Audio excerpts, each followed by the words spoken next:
Some things don't feel real, but they were normal. It's not hidden, not secret, it's not illegal, normal. Victorian England was a society that valued order, progress, and discipline, believed in responsibility, productivity, and a strict moral structure. It also accepted suffering as an unavoidable part of life.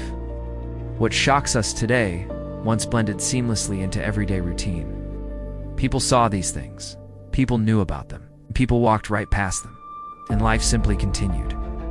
This isn't a story about individual monsters.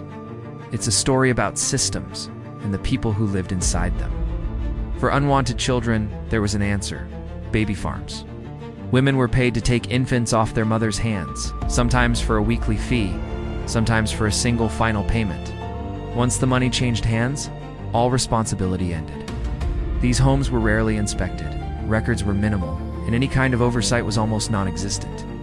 Babies were fed the cheapest food possible, if they were fed at all. Potent medications were used to quiet them. Many died within days or weeks.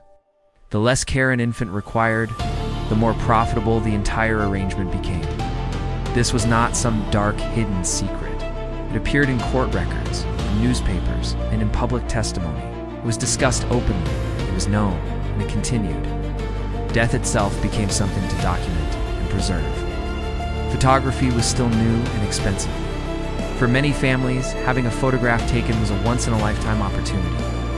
So when a loved one died, especially a child, families would arrange for a final photograph. This was often the only image they would ever have of them. The dead were dressed carefully, seated upright, and supported with hidden stands or wires.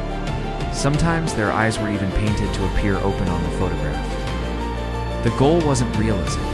The goal was memory. These post-mortem photographs were displayed in homes, shared with relatives, and placed into family albums.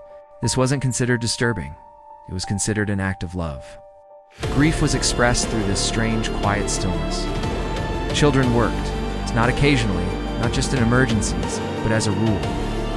Factories employed children because they were small, obedient, and most importantly, inexpensive. They crawled beneath dangerous, moving machines to clear debris. They cleaned narrow, suffocating spaces that adults couldn't reach. They performed the same repetitive tasks for 12, 14, even 16 hours a day. Chimney sweeping was another common job. Small boys climbed inside narrow flues while the bricks were still hot from the fire. Burns, broken bones, and suffocation were all expected risks of the job.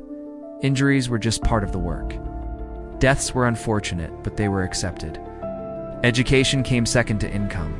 A child's survival came second to their family's productivity. This was not called abuse. It was called work. If you owed money, you could be imprisoned for it. Debtors' prisons weren't designed for punishment alone. They were designed to isolate you from society. Once inside, prisoners were expected to support themselves. Food was not guaranteed. Shelter was minimal and often squalid. Families frequently had to join the imprisoned debtor, and children grew up within prison walls. There was no work program available to help you pay off your debt. There was no clear release date. You just waited. If someone on the outside paid the debt on your behalf, you could leave. If not, you stayed. Some people spent years inside. Some died there. This was considered fair.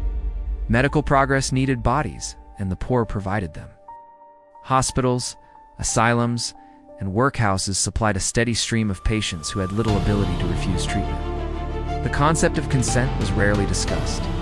Pain was an expected part of any procedure. New operations were tested. Surgical techniques were refined. Failures were documented just as carefully as the successes. A patient's survival was often secondary to the results of the experiment. Medical journals of the time recorded the outcomes, but rarely the suffering involved. This was how knowledge advanced. This was how science moved forward. The human cost was simply accepted. Even public executions required a level of cold, detached professionalism. They were not spontaneous acts of mob justice. They were carefully managed events. Assistants would measure the rope length to ensure a quick death. The wooden platforms were inspected for stability. Timing was critical. Poorly calculated execution could cause prolonged, gruesome suffering. The men involved were paid for their services. They trained. They repeated the task again and again. For them, it was just labor, not justice, not spectacle. It was employment. Poverty itself was managed like a business. Workhouses were designed to discourage anyone from relying on public aid. Life inside was intentionally harsh. Families were separated the moment they entered. Men, women, and children lived in different parts of the building, often never seeing each other again. The food was minimal, just enough to sustain a day of hard labor. The work was constant and grueling. Your very survival depended on absolute obedience. These institutions were legal, were funded by the government. They were supported by public policy, and they were described as a form of care. What unites all of this is not simple cruelty, is normalization. These practices did not shock Victorian society. They fit perfectly within its own logic. Order mattered. Productivity mattered. Discipline mattered most of all. Those who fell outside the system were absorbed by it. Quietly, efficiently. Victorian England believed it was improving the world, and in many ways it was. But that improvement did not include everyone. History does not always announce itself with loud explosions and violence. Sometimes it arrives as routine, as paperwork, as policy, as just another normal accepted behavior. And that is what makes it so dangerous. This was normal. If you enjoyed this peek into the past as much as I did, give this video a thumbs up. Subscribe to the channel for more stories that challenge what we think we know about history. See you next time.